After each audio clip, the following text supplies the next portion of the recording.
Hey everybody, welcome back to Board on the Floor. I'm Chris, and it's been a long time, and I think I wanted to make another video just to kind of like catch everybody up to let them know, or let you know what has been going on, because the last video I made back in November talked about how I was starting to feel a little burnt out by making these videos and I guess playing all these games. And to tell you the truth, I was burnt out, but not by playing the games, mostly by making the videos. But the only reason why I haven't made another video since then is there's a lot of things that have been happening. And so it wasn't really that I didn't want to make videos, it's that I ended up being kind of hyper focused on a few other things that were going on. During the day, I guess my day job is I am an actual filmmaker. So I write, direct, and produce. I haven't made a lot of films, but I do spend a lot of time, I guess, preparing movies to try and get them made. And so in December, I ended up getting a grant to actually take one of the scripts I had written and do a new draft of it. So Lee and I spent most of December and January doing a new version of a script we had previously written. And so that kind of took all of my focus, because whenever I get an opportunity to do something related to film, I kind of like shift my attention and all of my attention to that to make sure I could do the best job possible. And so that was December and January. And then in February, we had to take that project and get it ready to submit it to Telefilm to actually apply to get it produced. So to actually get money to make the movie. So in Canada, for those who don't know, we have a governing body called Telefilm that is kind of like responsible for funding all of the majority of films that get made in Canada. Not all of them. There's a lot of indie films that get made. But the kind of like larger budget films that get made up here, usually funded by Telefilm. So in February, Lee and I were applying for two projects, one through Quebec and one through Ontario, to try and get a grant to get the movie made. So all of February, kind of our focus was on that. And then in March, I had a surgery to get my tonsils removed.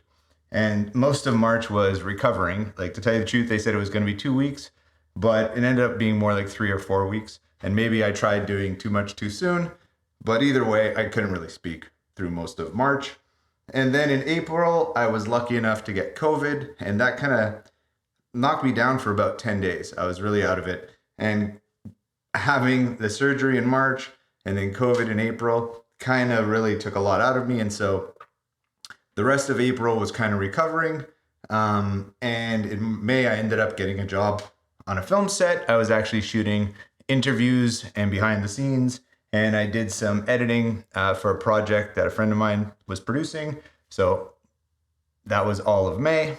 And then June, of course, is the beginning of the summer. My kids came back home, and I think I was just kind of like a little burnt out from working for a month and a bit on a film project, because it takes a lot of time and effort, and there's very little sleep going on while that happens. So June, once again, kind of a write-off.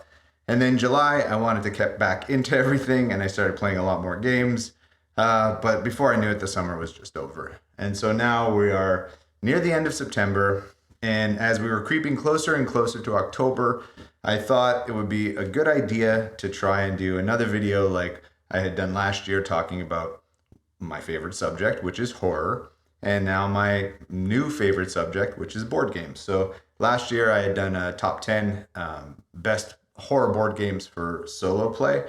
And since then, I actually haven't picked up that many new horror games. So just a few weeks ago, I was talking about it, and I realized I needed to get my hands on a few new horror games. And so this week I ended up splurging a bit, only because I had some games for trade and I saw some good deals with some used board games. So I picked up quite a few games, not all horror, but if you can see here, we have like Final Hour, Dark, Darker, Darkest, The Night Cage, more horror themed board games. And I have a few other ones that over the next few weeks I'm going to be making videos of, and I'm going to do like a catch up to talk about what has been happening with my collection and which games have come in and which games have gone out. Some were very surprising for me, because there were some games that I thought at the time when I started playing them, they quickly became some of my favorite games.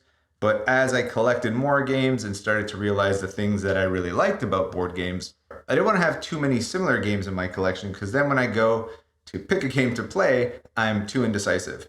And so I started to whittle down the collection to figure out which games I wanted to keep and which games I would get rid of that ended up being a little too similar thematically or mechanically.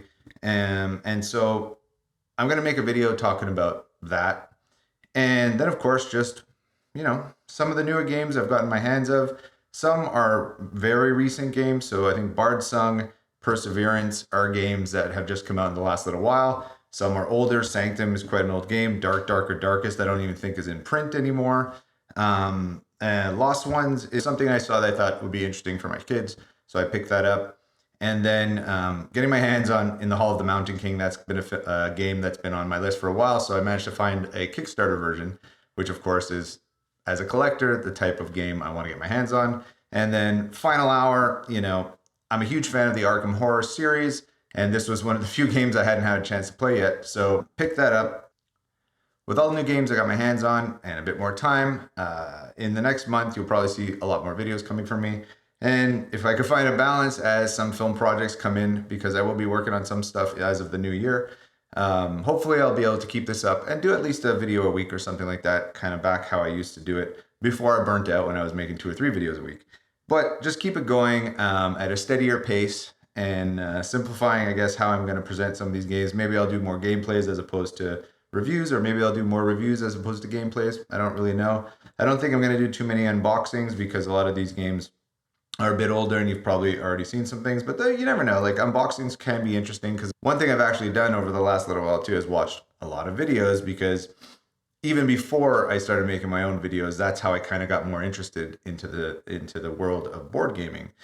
And there are some games where I'm very curious about components, and when you look up online, there's not a lot of information about them. So maybe doing some unboxing videos can be interesting, as long as I keep it interesting. Some of the ones I've made in the past, I felt watching them myself afterwards were quite boring. So I don't know, I got to figure out a way to do those types of videos that even I, like, at least they keep my interest. Because if they're not going to keep my interest, then I doubt they'll keep your interest.